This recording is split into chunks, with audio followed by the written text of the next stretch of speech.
Here in the UK, in South Wales, probably in much of the Western world, there is definitely a taboo around death.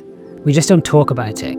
It's too morbid to bring up in conversation. But what if death is the greatest teacher?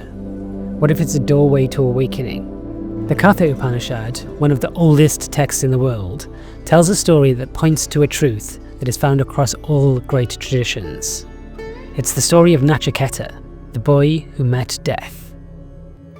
Nachiketa was a young boy, the son of a pious man who gave offerings to the gods.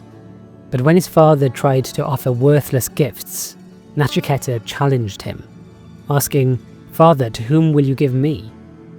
In anger, his father replied, "I give you to Yama, the god of death." So Nachiketa went, calm, curious, determined to face what all beings fear. He waited at death's door for 3 days and 3 nights.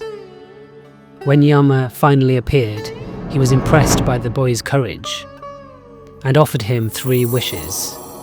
Nachiketa's first wish was for his father's peace, his second for the knowledge of a sacred fire ritual, and for his third he asked, "When a man dies, some say he continues to exist. Others say he does not. Tell me the truth. What happens after death?"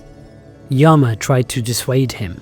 He offered riches, long life, kingdoms, pleasures beyond imagining. But Nachiketa refused. He wanted the truth, not distractions. And so Yama revealed the secret. The self is not born, nor does it die. It is not slain when the body is slain. The wise know that the self is eternal, unchanging, and deathless. What Yama revealed was the same as what mystics across the world have found. That when we die, it is not the end of what we are. It is the dissolving of form, and the return to what we've always been. The Tibetan Buddhist monk Yongey Mingyur Rinpoche used the analogy of a cup.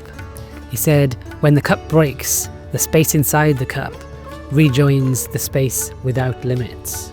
He says that in the Bardo text, this is referred to as child luminosity rejoining with the mother luminosity. And Eckhart Tolle says, every night in deep sleep, we unknowingly return to the unmanifested source. Every breath, every heartbeat reflects the eternal rhythm, expansion and return. In other words, life and death are not opposites. They are 2 movements of the same thing, the outward and the inward.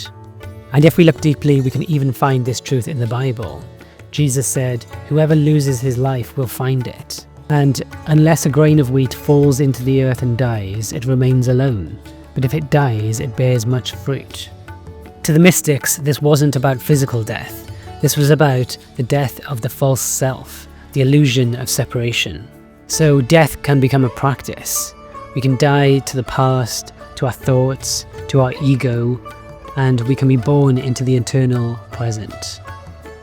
When we turn toward death, as Nachiketa did, we begin to see through the illusion of opposites, life and death, good and bad, gain and loss.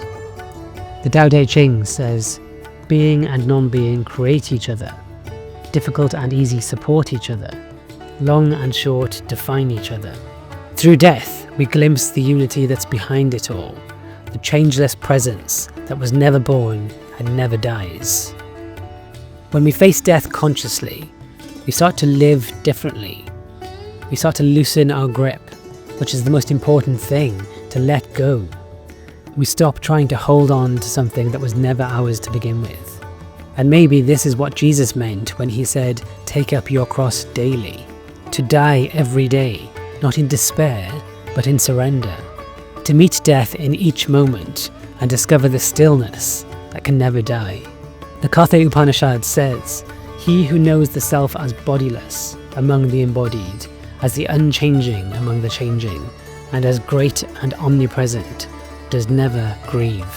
So maybe the way to overcome our fear of death is not to escape it, but to face it, to meet it head on. As the mystics say, die before you die and you will never die.